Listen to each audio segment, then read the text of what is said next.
What is up, Budget Billers? My name is Trail, better known as Budget Bill, and this is your fourth stimulus check update and stimulus package update for Wednesday, June the 9th.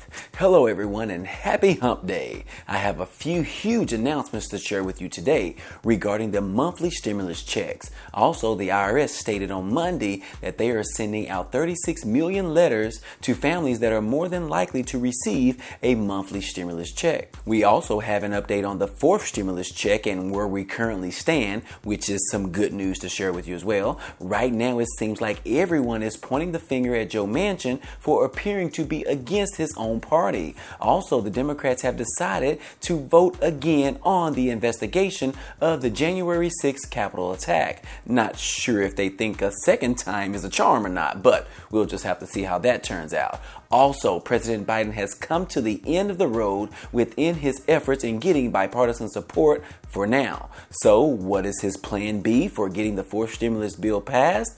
Well, we're going to talk about it today. But first, those are just some of the topics that we are going to cover today. If this is your first time to the channel, hey, welcome and glad to have you. On this channel, we talk about finance, real estate, credit cards, Bitcoin and crypto, and stimulus update news. So if you're interested in any of those, go ahead and hit the subscribe button for me. That way you can join our community. Also, if you end up liking the content in this video or even laughing at one of my jokes, then be sure to like this video. Other than that, guys, hey, let's go ahead and jump right into the video. Okay guys, the IRS has officially notified Americans that they have officially began to send out official letters to 36 million families regarding the monthly stimulus checks that are coming next month. The IRS stated that families that are likely eligible to receive monthly payments from the child tax credit will start to receive those on July the 15th. They want everyone to know that families who are eligible do not need to take any action to get their payment. The IRS will calculate the payment amount based on the 2020 tax return. If you don't have a tax return on file for 2020, they will use your 2019 tax return instead. In addition, the IRS wants to encourage everyone to file their 2020 tax returns soon as possible so that they can receive their advance payments and have them accurately. The IRS is preparing to send out $300 monthly stimulus checks to those with children under 6 years old and $250 monthly checks to families with children between 6 and 17 years old. Also, they are developing a tool for eligible families to update your information so that the IRS has accurate information on how to send your monthly stimulus checks. That tool should be available after July the 1st. Also, for those who still haven't submitted your 2020 tax return, mostly those in the southern states where the deadline was extended, the July 15th deadline is approaching next week, and I must admit that I am guilty 100%. I actually just dropped off my documents to my accountant yesterday, so I hope she gets those done in time. Y'all remember that winter storm that we had here in Texas? Well, we got an extension for an additional month, so if you live in Texas, those need to be submitted by next Tuesday. And don't be late because the IRS just hired 80 new employees to go after people who dodge paying their taxes on time. You don't want to get the IRS knocking at your door, do you? Now, let's go ahead and talk about the fourth stimulus. What is going on now? We just can't get the final answer, can we? Are you going to send us more stimulus checks or not? Let us know so that all of my viewers don't have to see my face anymore on these videos. Just kidding, guys, just kidding. But yesterday, the discussions between President Biden and Senate Republicans on the infrastructure bill have finally broke down.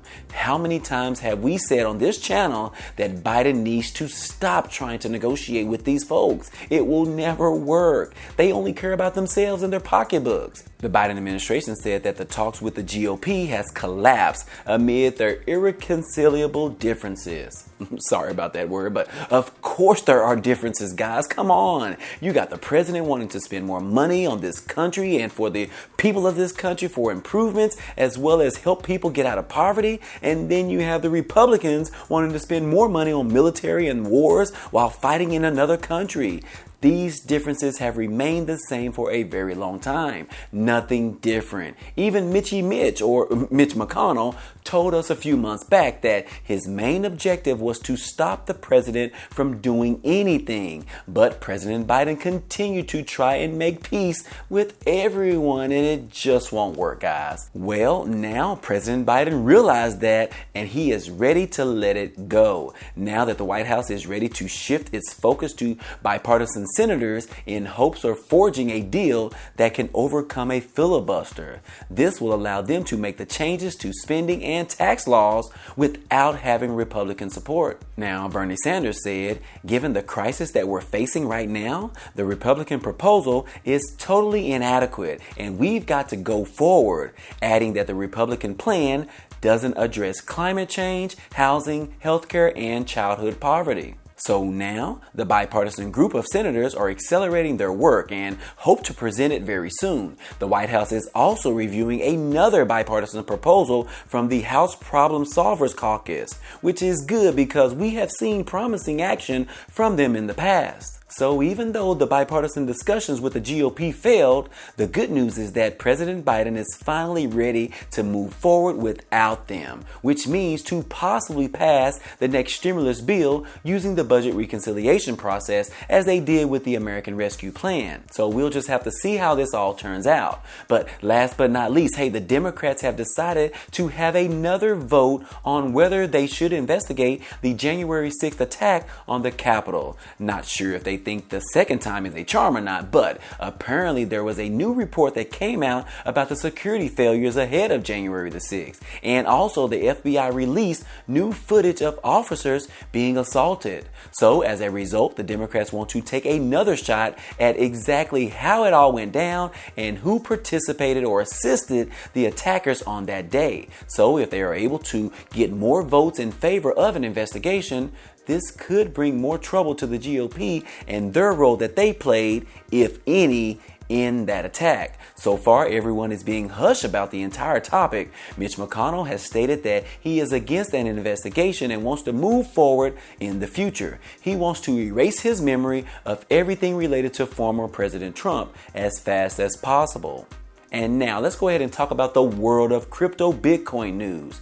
Crypto in general have been very sluggish lately, which is a very troubling as majority of crypto coins are more than 50% cheaper right now. There was the Bitcoin conference over the weekend in Miami, and even with that positive chatter from that, wasn't enough to boost Bitcoin back into a positive territory. Recently, Bitcoin broke crucial support levels, which was needed for an opportunity to go back up in a positive direction. Those support levels were breached, and now Bitcoin could be headed towards $20,000 range. A lot of new beginners ended up selling their Bitcoin as the price continues to move downward, while others are having a dime in hands and continuing to buy more and more at these lower prices. For me, myself, I am still holding my current amount, which is not really a lot, but I am waiting to a super low price coming very soon. Then I plan on buying a lot of Bitcoin. Now, for future reference, I am not a financial advisor, but for myself, I don't believe that Bitcoin is completely done. I personally believe that this is just a major correction that we are having right now, and I am prepared to hold my money in it for the future years to come. Buying at these prices are a steal right now. We've already seen where people were eager to buy it when it was above $60,000, so why wouldn't I be interested in buying it below $30,000? Especially now that institutional buyers have been purchasing Bitcoin for the long run. So if you are interested in buying Bitcoin, just have a little bit of patience and let's see how much lower that this thing can go. Also, other altcoins are also to follow as well. Anyways, that's all I have for you today. This has been another fourth stimulus check update and Bitcoin update for today. If you enjoyed any of this information or found it to be useful, be sure to hit the like button for me. It definitely helps out a lot, and it also tells YouTube to share this video with others. And if you haven't already, hit the subscribe button for me so that you can be a part of this community, and hit the notification bell to be notified of each new video. Again, as always, I really appreciate you guys' support on watching these videos, and I appreciate you stopping by every day. And I hope to see you on the next video. Peace.